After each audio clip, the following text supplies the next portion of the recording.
Bad weather and the Seahawks defense at home. Is this the week you do the unthinkable benching of Drew Brees? And good news, in the time it took us to put this preview together, no Seahawks have been banned for drug use, we think. All this and more on the Fantasy War Room's Monday Night Football preview.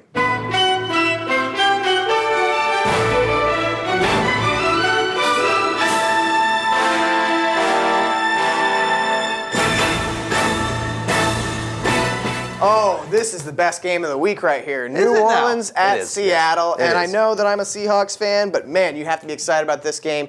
Whoever wins this game in the driver's seat for home field throughout the playoffs for the NFC. But let's talk about the fantasy. Yes. And the big question that you and I are talking about is this time to red light Drew Brees? For the first time, he's yellow light.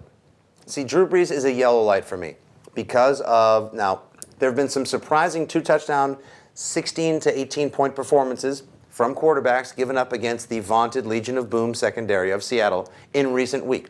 Guys like Andrew Luck and Pencil Neck Glennon have had really good weeks against them. I would say really good. Glennon, by their standards. Sure.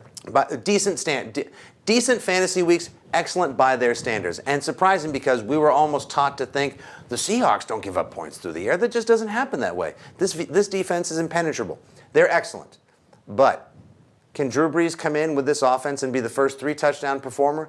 I think not, good sir, and it's because of two things. One, they know this is for home field, and two, the weather is just going to be awful. I mean, it is just going to be like if you could go to the weather machine, put in $1 and order a bottle of Seattle, that's what the weather is going to be tomorrow 41 degrees and rainy on Monday night. Also, it's worth talking about that Drew Brees is a very different quarterback on the road. 9 touchdowns to 5 interceptions on the road, whereas I believe it's 19 to 3 touchdowns to interceptions at home in the Superdome.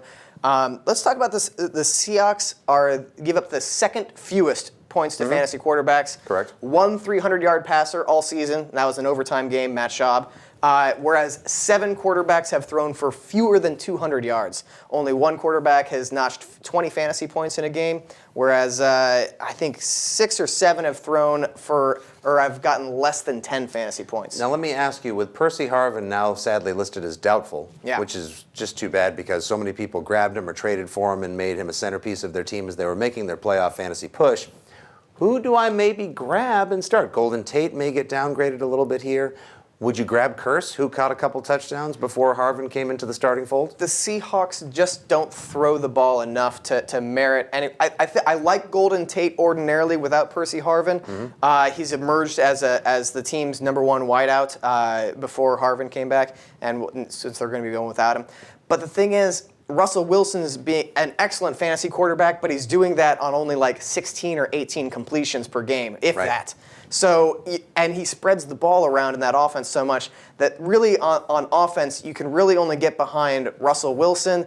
And for this game, I love Marshawn Lynch. Yeah, obviously, everyone's starting Marshawn Lynch every single week, but this is a Saints defense that you can run on more than you can throw on. And everybody remembers his incredible 7-9 Seahawks shocking upset win in the playoffs, the 65-yard Tecmo Bowl scramble against these very same Saints a few years ago. Yeah, it's the first time the Saints have come back since then. Look, the Seahawks, they got home field. They're playing for home field in control of the NFC. They're home. It's Monday night. They got the weather on their side. And their 2 other favorite players are going to be there. The 12th man, the entire crowd at the link, and the 13th man, drugs. So now I will say one thing that I will note while we're saying yellow light with Drew Brees, and I'm actually starting Josh McCown over Drew Brees in one of my leagues. That's partially motivated by fandom, but Jimmy Graham is a green light for me because the Seahawks have allowed 50-plus yards to 6 different tight ends this year.